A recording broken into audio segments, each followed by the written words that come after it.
So this is a video about simplicity. If you need a van to use as like an adventure van on the weekends, you don't want to put a lot of money into it. It also acts like a lifeboat if you have power outages or problems with the water, electricity, whatever. And so what I've done with my 2001 E250 Cocoon of Sanity van here is I've used the interior walls that came with the truck. It's a cargo truck, so it does have the E-track going down. And what that does is it gives me attachment points for the modular approach on outfitting the truck. And so then in order to be able to take everything out, I used actually door hinges for cleats. Here's one right here. So if I want to remove this bulkhead, all I have to do is pull the pins. There's two more. You see the bolt heads there for other hinges. And so this area here will be a closet, and it will also house the floor battery, the inverter, and the charge controller. And I have a couple panels, solar panels in the backyard I haven't put up yet. But anyway, so this is the porta potty we used when we were camping over the years. And so it's going to be nice not to have it in a tent. And then we have a family of 5. So we kind of like the idea of privacy. So in the porta potty department, and we had to have seat belts for 6 for our weekend adventures. So I'll go ahead and take you inside the Cocoon of Sanity adventure van. And go in here, and you'll notice in the front I have actually removed the extension of the doghouse. I was having trouble getting into the front seat from back here, so I took it out, and then I put a seat back caddy. It's a Rubbermaid seat back caddy I got at Target, and it has a place for a cell phone and a couple of cups right there on that.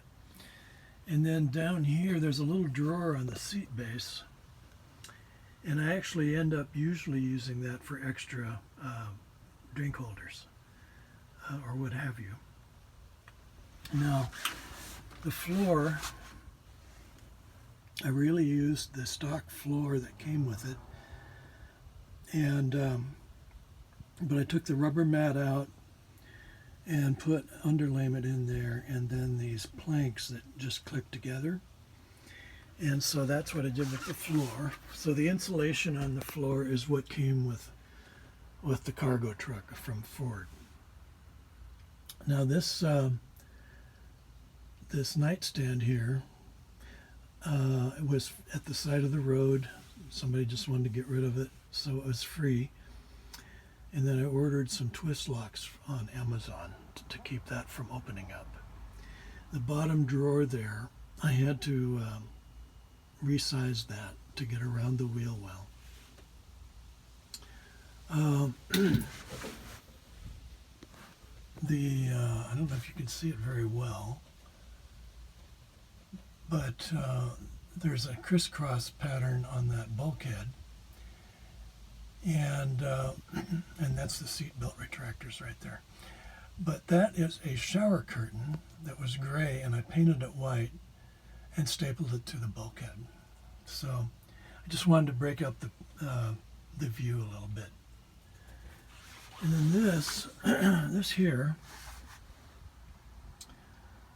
you may have seen on some of the videos that Sportsmobile shows. They have a door hatch a lot of times. Well, this is the whole the whole galley is the door hatch. And so I made it out of milk crates, which is another cheap item.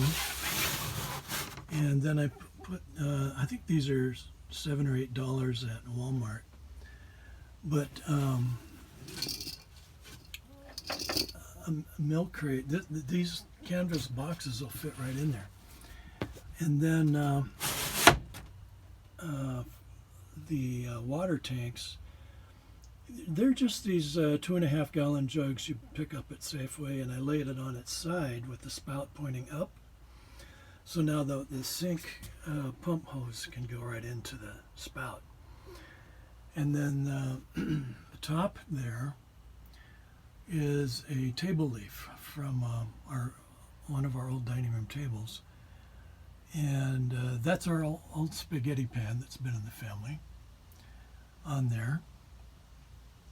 And for the ceiling, it was dark in here with a gray ceiling, so we actually peeled the plastic surface of the ceiling off to lighten it up a little bit. And I'm going to seal that with something, but it's fine. It's it's like a sound deadening material anyway. And then there is one other thing that I was going to mention. And that is the fridge, is a dorm fridge, and that's been in the family. And I keep under the fridge is actually something I got at Michael's. It's a little box, and it houses the